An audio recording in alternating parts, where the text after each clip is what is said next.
Good morning, everyone.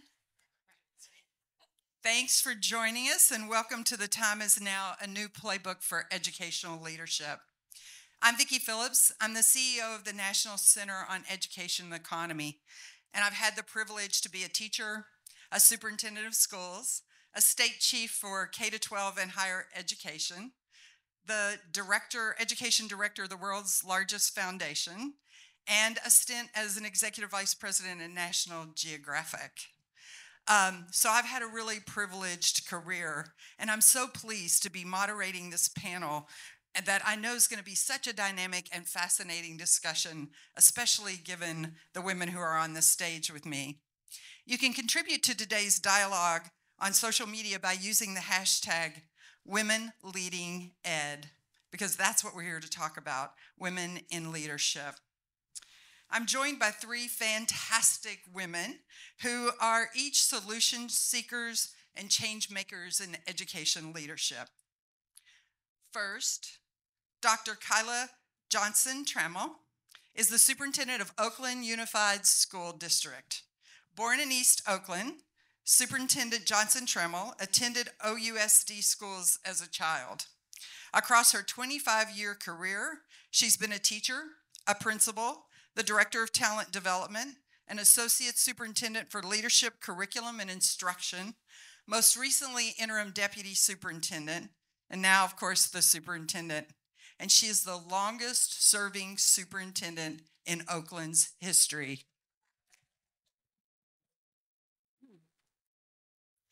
Dr. Susan Enfield has served as a two-time superintendent in the Washoe County District in Nevada, and in Highline Public Schools in Washington State. In Washington State, she was named the 2022 Superintendent of the Year.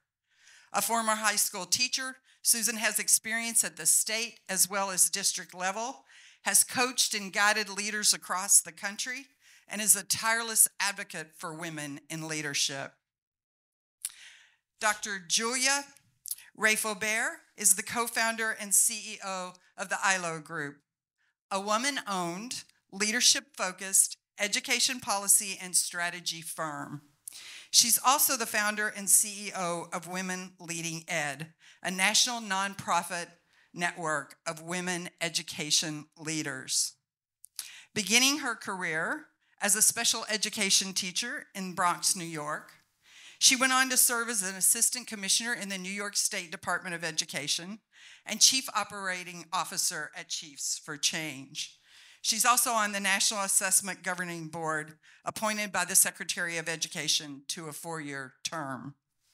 As you can see, it's a very accomplished group of women gathered to help us put the gender gap in education leadership in perspective and in the spotlight, and at the same time bring forward solutions that have been proven effective both by research and our own personal experience.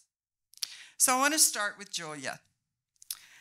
ILO's Superintendent Research Project is the only independent, publicly available, comprehensive analysis of who's leading the nation's schools and districts and states. It's also changing the conversation around the state of the gender gap in education. So I want to know what the data tells us, and I'm sure our audience is curious about what that data actually says about education leadership right now. Well, thanks, Vicki, and thanks everyone who's here with us today. The Superintendent Research Project started about 4 years ago. Stephen Sawchuk from Education Week, he put out a pretty provocative question. He wanted to know why there was no publicly available data about the state of the superintendent. We understand about turnover at the teacher level. We understand what's happening in our school buildings, but nobody had anything public about the superintendency. So our team stepped back and we tried to figure out what it would take to be able to put out that data publicly. And as we were doing that, we started to lock in on this idea of looking at the top 500 largest districts. We did it for two reasons. Number one, the top 500 largest districts are about half the kids in the nation that exist in those schools. Beyond just that aspect, so you're talking about districts at 16,000 all the way up to about 1 million. We're kind of norm to the Fortune 500. When the Fortune 500 in the private sector puts out their insights and we see the marginal tick up for women, everybody writes about it, everybody talks about it, but we don't have that same kind of thing in education. In fact, I've gotten to this point where I refer to what's happening in our sector as the wallpaper problem. We all know that we are a sector that's dominated by women. We know at every rung we're losing more and more women, and yet we've become so numb to it that no one's really doing anything about it. And for Women Leading Ed, one of the first things we thought we needed to do was to get the data out there, to make it public, and to let all of you use that data. So if you go to ILO Group Research, you can download the same spreadsheet. There's nothing hidden or secret about it. And here's what we've been learning. For the better part of the last decade, there has been a complete stagnation in the percent of women that are in these top leadership roles. We've been at about 30% for the better part of a decade. Beyond just the 30% number, as you look back at since the start of the pandemic, we saw historic levels of turnover. And we call it historic at this point because typical turnover is around 10 to 12% each year. We saw 49% turnover in the state of the superintendency. And in fact, 10% of school districts in the top 500 turned over 3 or more times since the start of the pandemic. It is an enormous amount of leadership churn. And with that carousel of leadership, we could have had a moment where we saw far more women getting into these roles. But in fact, it is the opposite of what we found. What we found was that every time a woman left her job, 7 out of 10 times she was replaced by a man. And when a man left his job, 7 out of 10 times was replaced by a man. So we see more and more men getting into these roles. We've seen so much turnover. And so a couple other things we decided to look at. We wanted to look at who's getting that job. Were they the internal candidate? Were they the external candidate? How are they getting into these roles? What we find is that in the top 500 largest districts, it is very rare for a woman to get the job when she is the external candidate, meaning she has no connection to that school district. And in fact, only 25% of the time, the woman is getting the job as the external candidate. She's far more likely to get the job when she's internal. And in fact, when she serves as the interim first, nearly half the time she's getting the top job. To us, this is exactly how bias is playing a role in this. Women have to go and step into the role. They have to prove they can get results. They have to knock it out of the park, and then they're trusted to take on the number one. And by the way, all of this looks so much worse, and it's so much harder for women of color. And so with all of this, as we pull back at Women Leading Ed, everything that we do is grounded in research and data, and we use that to drive our strategy, drive what we're doing. But we also looked at geographic regional trends.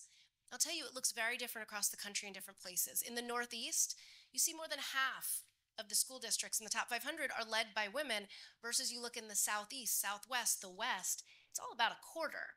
So we know that we've got to do a lot more to really start to look at this and to interrogate this in much more localized ways if we're going to really step on the gas and see something really different. So the data is really compelling, and yet the solutions, which we're going to talk about later, are barely scratching the surface in many ways right now. Susan, tell us about your personal experience as you rose up the career ladder, and tell us how that squares with the data that Julia just talked about. Yeah, good morning, everybody. Thanks for being here. So I was a high school English journalism and ELL teacher, and really had no aspirations for the superintendency. Not many little girls go to bed at night saying, "Please, God, let me be a superintendent one day." But what I say to folks, though, is that it's so important, and I think this is very, very true for women in leadership, that you have mentors, sponsors that open doors for you that might not have been opened. And the woman sitting on the end here, Vicki Phillips, was one of the, if not the, door opener for me when I was coming up. I actually did my superintendent internship with Vicki, and then followed her to the State Department in Pennsylvania and worked with her there. And what I tell people, and I now take tapping other women on the shoulder very, very seriously. I feel like I have a professional responsibility to advance women in leadership in this space.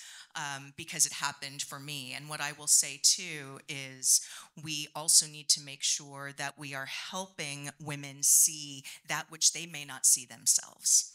And I remember vividly, I was Vicki's executive assistant when she first became Secretary of Education in Pennsylvania. And about 6 months in, we were on an airplane going to a meeting, and she said, I'm going to do a reorg, and I'm going to put you in charge of the Bureau of Curriculum and Instruction. And I was like, what? I was 34 years old. I did not see that at all. And I said to her, I'm not sure I'm ready for that. And without missing a beat, she said, I'm sure. And that's what we need to do. And so I'm very, very, very conscious of having been the benefit of great mentors and sponsors who believed in me, that I really take that role seriously now. And so that led me, I think, to follow one of the best pieces of advice that I ever got. And this is what I also share with women that I mentor: never turn down a job you haven't been offered. Translation, go for it. And so I think that that's a message that we need to get out, because I had people like Vicki saying, go for it. I see you doing this, even if I didn't see it myself. And that's why I'm here today. Well, and as you heard, I guess the benefit of sponsorship is pretty fantastic. Kyla, you're the longest tenured Oakland superintendent. That says something really important, not just about Oakland, but about urban districts in the country, which is so fantastic. But what was your journey to that position like? How has bias impacted that? And how's that impacted other women and people in your district? Well, thank you for the question, Vicki, and thank you all for being here for this talk this afternoon.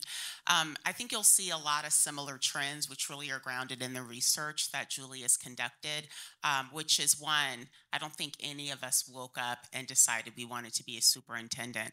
I come from a family of educators. My grandmother was a special education teacher. My mother was a teacher. So the last thing I thought I wanted to do was go into education. But I always loved working with children. And so when I was thinking about what I wanted to do upon graduation, I ended up talking about children because I volunteered all through college. And I really thought I wanted to be a corporate lawyer. That's what I thought I wanted to do. But I talked about kids during the interview, and at the end, they were like, you know, you have the job, but have you ever considered being a teacher? You talked about all the things that you do with kids, and your face just lit up. So I said, that's the weirdest interview I think I've ever had.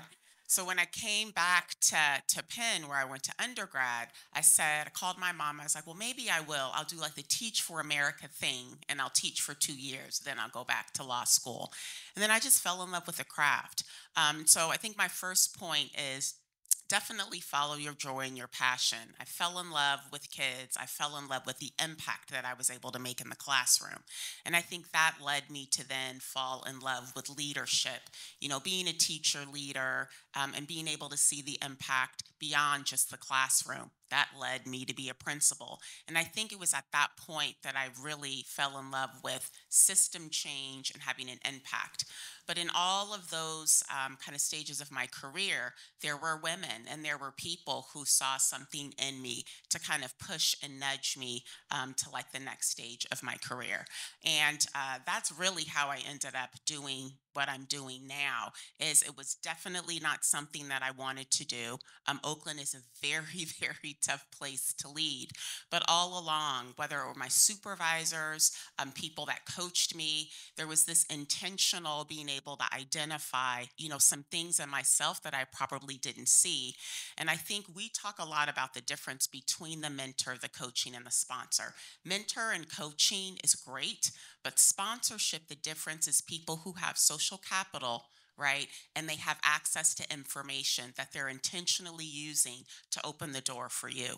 And in many cases, it's been women, but in many cases, it's been men. So for my first year as a superintendent, I had a former superintendent who, one, showed me how to negotiate a contract.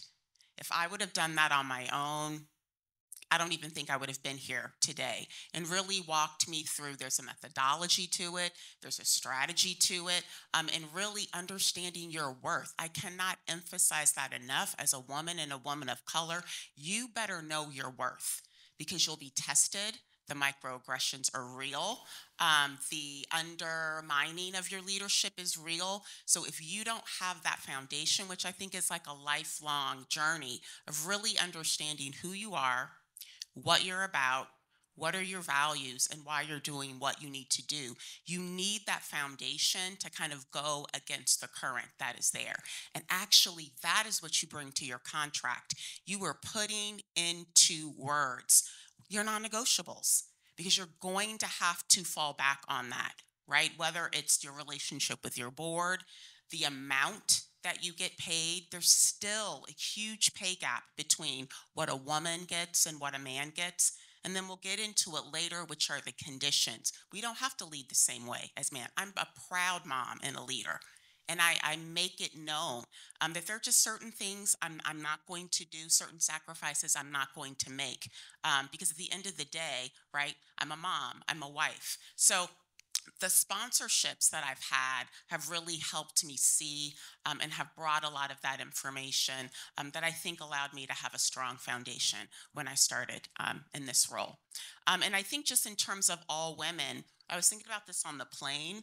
I think at the end of the day, people still see us as women as caretakers. I mean, that's really what the bias comes down to, is people see us as caretakers. They see us as supporters and not decision makers, right? And that's what we're all trying to do. That's why I think we're all drawn to women in leadership, is how we can create that professional learning community that's really uniquely customized for women to have network, to share information, to be there to support one another. And we all can act as sponsors now, so that we're not just mentoring and coaching other women, but also being able to provide access and information to the women that we see. She's a badass, right? What can I do to help her get where she needs to go? So some powerful experiences along the course of their careers, and some important themes here about cultivating allies, cultivating sponsors. For me, I had both male sponsors and female sponsors as I was coming up the system, and both taught me different things and made a huge difference. So there's really powerful experiences happening, but there's also some things going on that are fairly gut-wrenching. And Julia, recently you posted on social media about the language of bias in education leadership, and I actually want to read some of these responses. As you said, we need to name it to overcome it. So here's a very mild sample. Now think about this. What I'm about to read to you is a mild sample of what women wrote when asked about language bias in education leadership. Being competitive is not an attractive trait in a woman. She's brilliant, but you don't look like a principal. I can tell you how many times I got that as one of the youngest urban superintendents in the country. You don't look like a superintendent. Are you being a good girl? Those are more than words. They affect how women are viewed, the opportunities they receive, the space for growth that they can inhabit. How we talk about leaders affect the pipeline of leaders that are coming up, available to take on these important and critical roles. And Julia, I'd like you to talk both about what you experienced in that barrage on social media, and I want to get to solutions. Women Leading Ed developed The Time Is Now, a playbook for talking about the gender gap in education leadership nearly a year ago. So tell us about the strategies that Women Leading Ed is advancing, as well as talk about that gut-wrenching experience on social media. Thanks, Vicki. I wish that those comments on social media had felt surprising.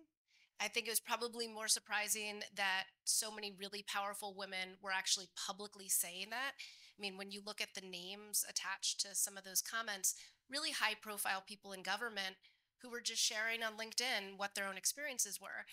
I have had the incredible pleasure over the last decade of coaching hundreds of leaders into these top roles. There's 56 leaders in our country who are in their district and state superintendents that I have helped to get there. 20% of states in this country are led by a leader that I help coach, and I hear it every single day. I hear it in every search. I hear it in their day-to-day. I myself experience it all the time. It's like, I think on one level, we want to believe that the sort of Me Too era had its moment and we dealt with things. We absolutely did not. The number of times on a regular basis that I personally experience unwanted sexual advances, comments about my looks, or comments about what I can and can't be doing, just for me myself is still the exact same way it was when I was assistant commissioner in New York. Nothing's changed. And so a big piece of what we're trying to do with Women Leading Ed is, number one, create the space where we say these things out loud and we stop acting as if this is not like bias that is like hidden in any of this, but that actually we're all experiencing it day to day, and it means we need to say something and do something in a different way. With the time is now, what we tried to do with this playbook was help to bring to life a lot of different research, particularly from the private sector, around things that could be done to help us to get to gender equality in our sector. So last year, we held our inaugural Women Leading Ed Summit. We had 75 district and state superintendents and C-suite women, and they came together and they reviewed different options for what they thought would be the most impactful to try to get to real change and to do so in a much more step on the gas kind of way. The first area that the playbook focuses on is around networks. Ultimately, we have to get to a place where what was normalized as a boys' club kind of network is the same thing that women have. We're certainly doing that with Women Leading Ed. It is a free network. Everyone in this room who is in a district or state or charter education system, you can be a part of Women Leading Ed.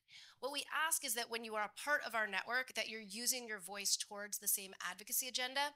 But we think those kind of networks have to exist regionally. That's why we've been putting out the regional data. We did an inaugural event in the Texas area to try to help to support and show people there the data and the research and the insights.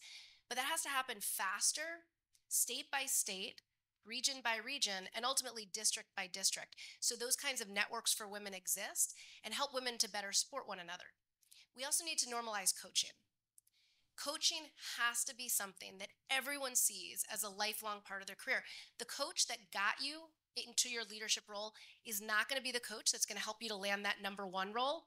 And once you're in the number one role, you are not going to use the same coach. We take a team-based approach to coaching. When you work with us, you're working with people who've been in the seat. You're also working with people who are going to help you to think about your brand, your wellness, and the rest of who you are as a person, so that when you are getting into those roles, you can sustain long-term and know that you have a network behind you at all times. Second, we have to change the way we think about family and well-being supports. The superintendency is a round-the-clock job, that's for sure. But we also have to get real that we are increasingly seeing an elderly population that is lasting a lot longer, and that is going to continue. And if we don't change the way that we think about contracts, if we don't change the way we think about off-limit times, it's going to become increasingly difficult because we know that that elder care responsibility is still disproportionately being put onto women. And so we think that there's a lot that needs to be done, particularly vis-a-vis contracts, to really embrace family and well-being supports, and that needs to be something men and women both take. The third area for us is to get really clear about changes to the hiring process. The entire hiring process is riddled with bias. From the ways in which you select someone to run the process, who is then reaching out to networks that tend to be more white male dominated, to the reality that these hiring processes have absolutely no rules around whether or not there needs to be multiple women in a finalist pool. What questions are on or off limits? A few years back, I wrote this piece about this search in Sarasota, Florida, where we had multiple candidates in the finalist pool, but one of them was a woman of color who, without a doubt, was the top candidate at every single round of this very public search. Towards the end of the search process, she was meeting with board members, and they asked her whether or not, if she got the job, she would move her daughter in the middle of the school year. Her daughter was a junior in high school, top athlete. It's the middle of the school year, so she said no. Not that that should have mattered at all. In the public deliberations, the two female board members start talking about how she had been their top pick until she said she wasn't moving with her daughter. And how could they trust a superintendent if they weren't moving with their child.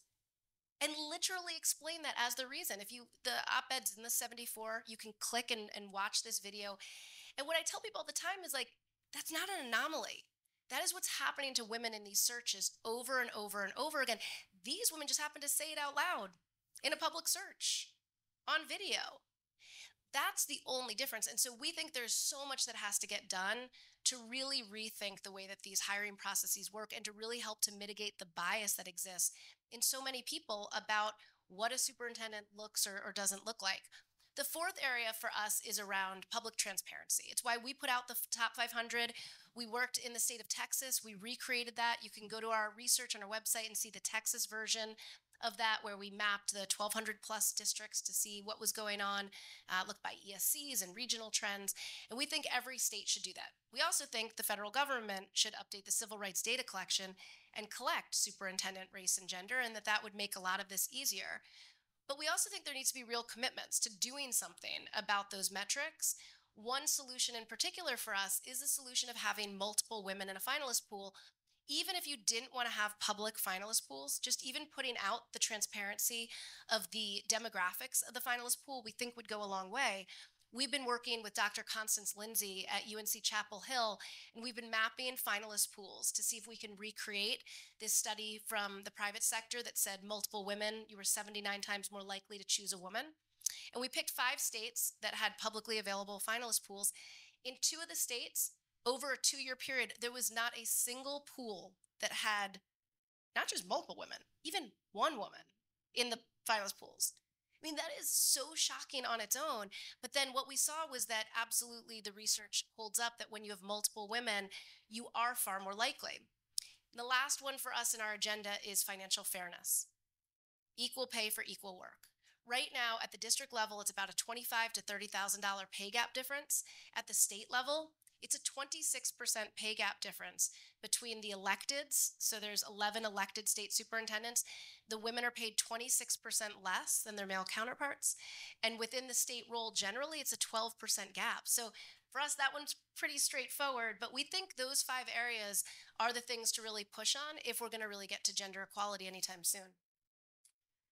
So, Kyla, Susan, I'd like to hear about your experience with some of those solutions. How have they shown up for you, and where does that cause you to put your energy now as you coach and support women? So I'll say one, I think back to sponsorship.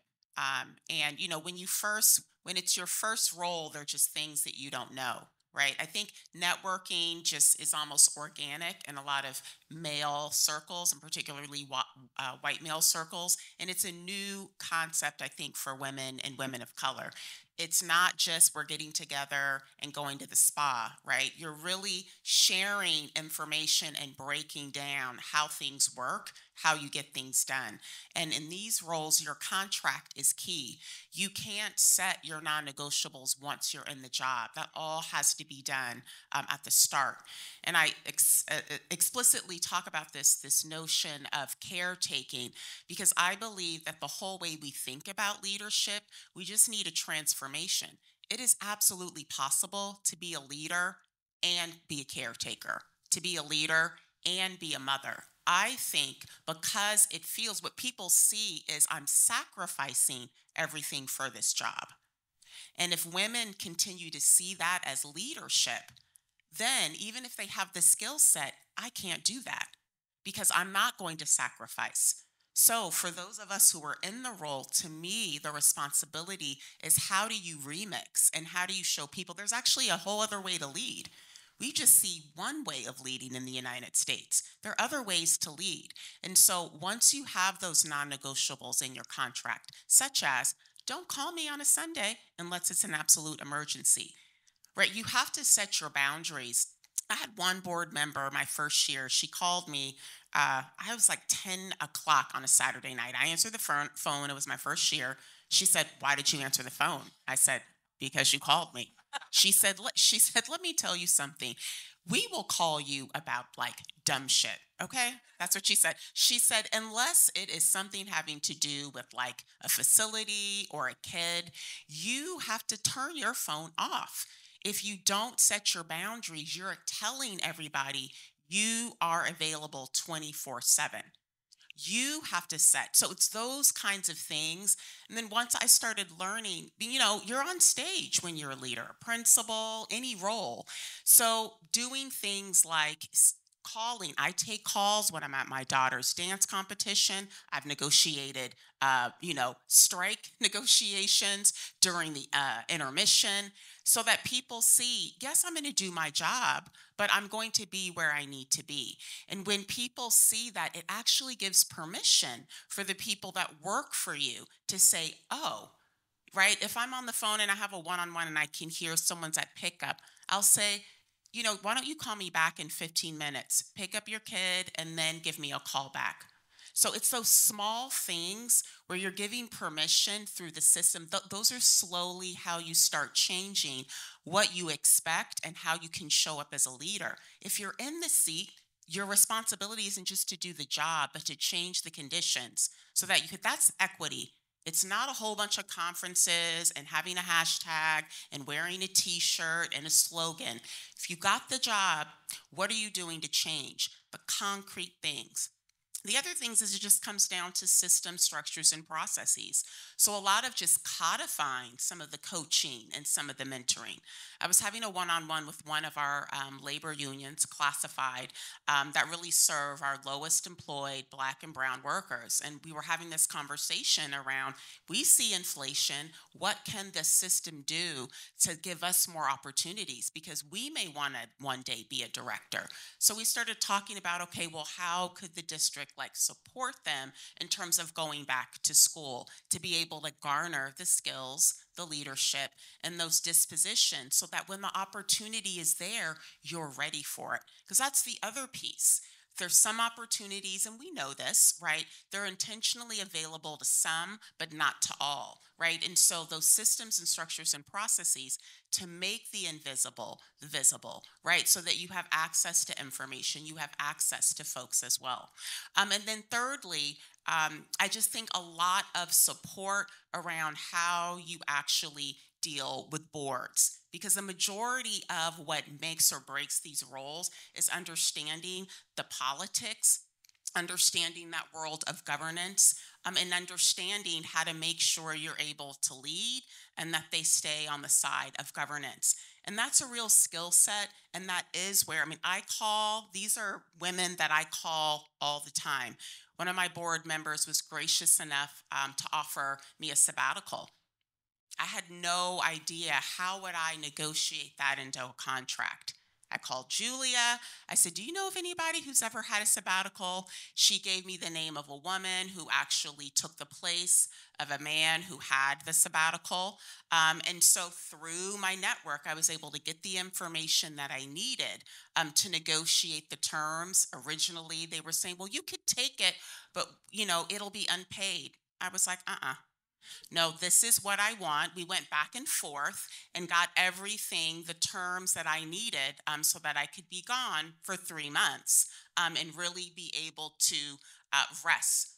Wellness, that's another thing when you're thinking about your contract that you can get into words to protect that time for whatever it is that you need. So again, the coaching, the mentoring is great. I think the sponsorship specifically around getting access to information, getting access to how you negotiate your contract, and really learning just all of the important skills of working with a board. That really is what leads to stability. And I'm huge on stability because that's the only way we're going to get to student outcomes. Right? It's all related. We're here for kids. You cannot do this work if you're just there a year or 2 years. And so if we're talking about equity and we're really serious about the children in the United States that aren't getting an education, figuring the stability piece out is crucial. It's fundamental to get to all the other things that we want to do. I don't want to follow that. This is the challenge with sharing a stage with the brilliant Kyla Johnson-Trammell. So I will put a check mark next to everything that my friend and colleague said here, and I think I'll amplify a couple of things. First of all, what Kyla was just talking about but didn't name is modeling. right? I think one of the most important things we do as leaders is model. And we model through our actions, through our words, and through our value statements. And so to your point around, giving permission. So for example, if my last meeting was at 4 and I didn't have another thing until 6, I might go put on my workout gear and try to go squeeze in a run or a walk. And when I first started doing that, I kind of like hid it. Right? Like, not just because I don't need the public to see me in spandex, but because I'm like, I don't know like what message that is sending, right? And then I realized, no, this is a good thing, because what that is saying is I am making time to take care of myself, similar to you fit in doing the work when you're at your kids' games or performances. And that is modeling health and family first. So that was one of my mottos as a leader with my team: health and family first. And I think too, being very mindful, and for men and women, but especially for the women that are on my team, if there's a board meeting and they don't have anything on the agenda, I'm not going to make them sit at the board meeting just to sit at the board meeting. Go home to your family. You can watch it on TV if you want. I don't recommend it. I would watch something different. But, you don't have to be here. And I think that those are small things, but they signal that you are willing to walk your talk, that you will model what it means to have good balance in your life. And the other thing that I will say too is helping men and women, but we're really focusing on women, advocate for themselves. And Kyla talked a lot about the importance of the contracting process. And I remember this was not that long ago, maybe 7, 8 years ago, so not 30, like 7 or 8 years ago. And a colleague of mine, African-American woman, had just gotten her first superintendency. And I knew her a little bit, but not well. But I reached out and just said, congratulations. If I can be helpful, please let me know. I was in my superintendency at the time. And she said, that would be great. Can we meet next week? Because I'm in the midst of negotiating my contract. And they actually said to her, we aren't going to pay you as much as the man who came before you because you're brand new in the role. Last time I checked, the job is as hard in your first year as it is in your 20th, okay? You're doing the work, you're going to get paid for the work. And so I said to her, you need to take out a pen. We're going to have a conversation. And she wrote down everything I told her to ask for. She called me the next week and she said, oh my gosh, they gave me everything I asked for. I said, of course they did. A, because you're worth it, and B, because you didn't ask for anything that you weren't deserved. I didn't tell her to ask for a Tesla. You know what I mean? I told her these are the things that you legitimately need and deserve and should get. Now, had I not reached out, and had she not just coincidentally said, oh my gosh, can we meet now? You bet. Because you only get to negotiate that first contract once, and you've got to get it right. And so I share that because I do think that we have to have more open conversations about advocating for ourselves, knowing our worth, and getting that codified in that contract language. And I will also just say this as well. The Seattle Times, when I was interim superintendent, they actually called me a competent caretaker in the newspaper. I was actually more upset with the competent part. I think I'm a little better than competent. I was okay with caretaker.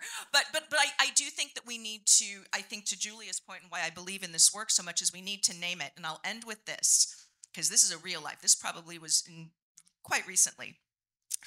I was actually accused, and I'm going to use the word accused because that's what it felt like, of having a preference for hiring women.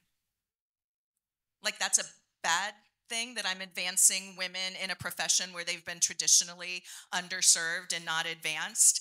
And I laughed and I just said, yeah, I'm unapologetic in advancing women in this profession. That shouldn't be a negative. I'm not sure why that is something to be embarrassed about. I think it's something we need to amplify and be proud of. So. Wow. Yeah. Both them. Thanks to both of you for those responses. I think that, 3 things stood out for me that you guys were advancing that I think is so critical among the other things that Julia mentioned in the playbook. One is modeling, another is networking, and the third is that elevated sponsorship, because I don't think we pay enough attention to that. We think hard about mentoring and coaching, but we don't always talk about sponsorship. So such important things, as well as just cultivating allies. Julia, bring us forward a little bit. Women Leading Ed is set to host its second gathering next month. What's the future of that work look like? What's the future of the advocacy work that you guys are doing look like? Where are you headed?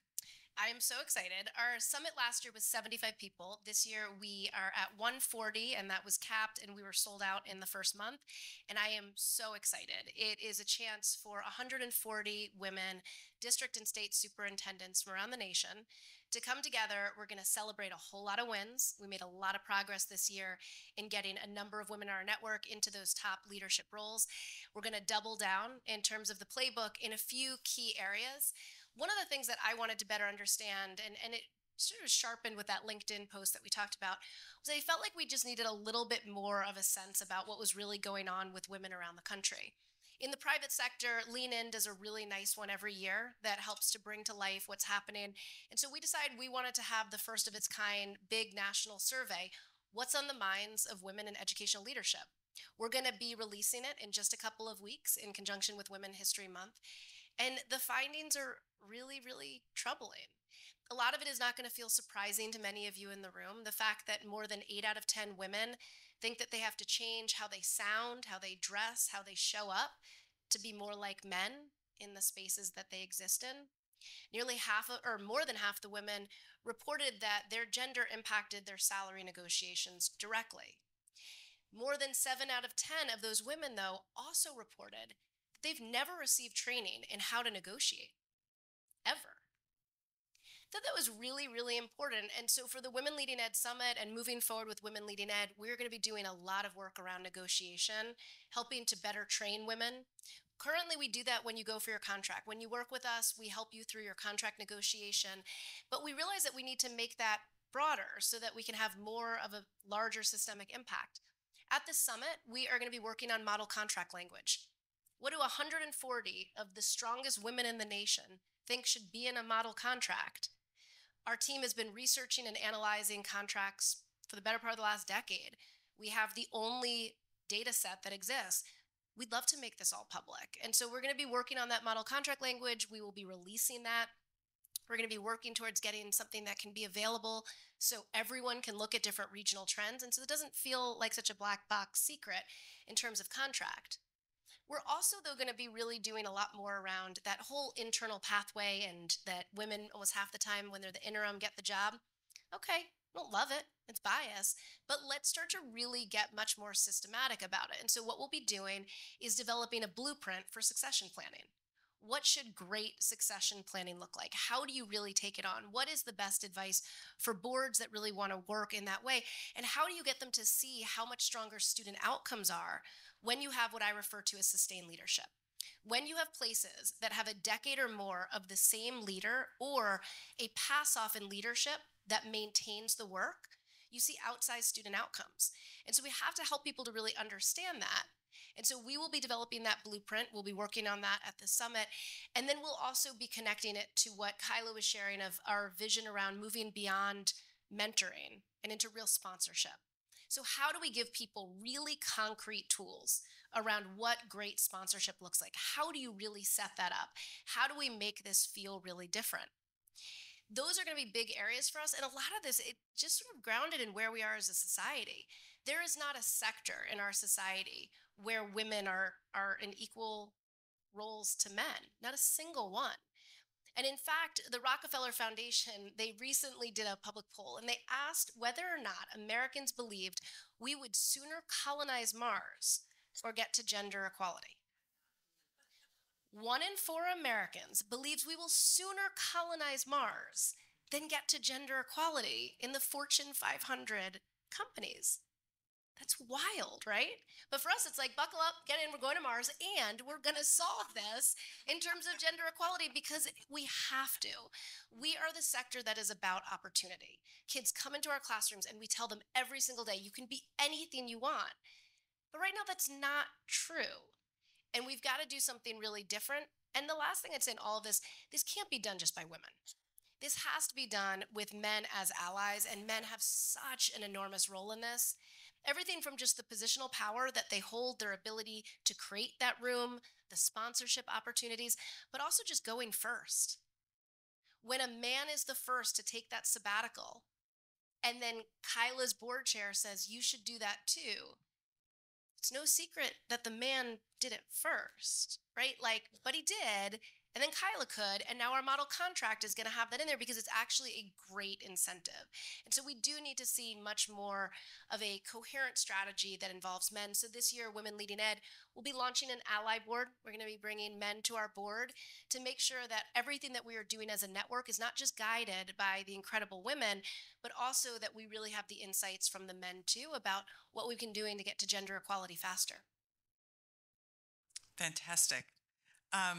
I love the notion of what that journey is going to look like. And I think that while we have much more work to do, you said it yourself, there's also some progress to celebrate, that we've actually, come some distance. So I want to end on a positive and aspirational note. The women here have reached the highest pinnacles, and you've done that while also helping lift and support other women along their journey.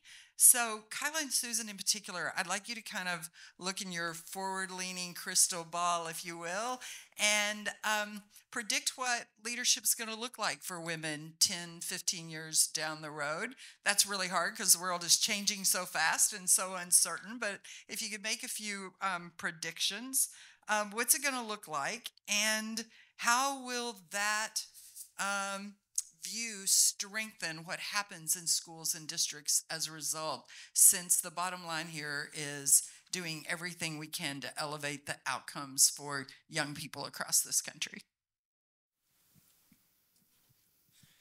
Well, I'm gonna be bold in terms of in 10 years. So one, that we don't have to have forums like this. We can be tackling other issues. I see a place where actually the superintendent can actually be the pipeline to greater political leadership. We've had many conversations around who among us are going to be the next mayors, the next governors, the next senators, because there's so much of this role that is about being a politician, right? Even though you're not an official politician. So really continuing to have the pipeline, right, from the classroom all the way to being the president, if that is what someone desires, to even leading Fortune 500 companies in the private sector. Because once you can manage some of the systems that Susan and myself and others have managed, there's no reason why people can't go and lead in the private sector as well. I would say that we have even stronger pipelines even down to the classroom, because a lot of the research shows that for teachers, people don't necessarily see this role as having a strong impact on student achievement, and it absolutely does, particularly if you take a system that has historically had turnover, like my district before my tenure, versus I'll take Long Beach, which is in California, that's had almost 2 decades of consistent leadership. And so not just the second level below the superintendency, but where we can see in every single district, urban, rural, suburban, that there are clear pathways from paraprofessional. And so if someone has that desire, that's the thing, everybody may not want to do this job. It's all good. But for those that want to, that people no longer and women no longer see that the other part of what makes them amazing, being a wife, being a caretaker, being a mother, that it is impossible, and that it is codified in system structures and processes for people to be able to see the pathway, to get the training, get the motivation, the support, right, and the information to do so. And that just is how systems roll. Yeah, I think I'll sum it up by saying that with the help of people like Julia and organizations like Women Leading Ed, and we'll bring it back to kids because that's really why we're all in this business, is that we will have permanently eliminated the opportunity gap. The opportunity gap that exists for our children in too many of our schools, and the opportunity gap that exists for too many women when it comes to leadership. That we just won't be having these gap conversations anymore. And we want that for our children, but we also should want it for the people who sit in these seats. Because to Kyla's point, leadership turnover does hurt kids. And in a system, and consistent, strong leadership, stable leadership over time benefits them. And that's what we need to be modeling and investing in, and quite frankly, demanding as citizens in our community. And we do that by who we elect to school board and how we show up to support a strong leader when they're making tough decisions and are really in the thick of it. So I'd love to see more of that moving forward as well. And I'll vote for Kyla for governor tomorrow for California. You know, we've been talking a lot about women that are on their journey already, but there's also a lot of young women coming up that we should be helping get on this trajectory as well. And I spend a lot of time with young people, and I was listening to some news this morning, and they were talking about girls and girls experiencing a lot of these same issues, really, particularly girls. And one of the young women said sort of 4 things I thought was important. She said, lean into who you are, trust and listen to your intuition, stand up for yourself, and cultivate alliances. Cultivate lots of alliances. And to the men in the room, as Julia said earlier, you are as important in many ways because you also can model and mentor and build networks and be sponsors. Early in my career, one of the male sponsors for me said to me, I don't care what age you are, I don't care what gender you are, you can do this job. You won't get it all right. You'll make some mistakes. As long as you don't repeat them all the time, I'm good with that. But you can do this job. And that opened a window for me that I thought was way above my capacity to actually step through and gave me the courage to step through it. So you never know when you can make an individual difference in your own career path as well as a big significant difference in somebody else's. And that's what these women are all about. So I thank you for your leadership and your passion and your commitment and for sharing so much of yourselves openly today. And thank you guys so much for joining us.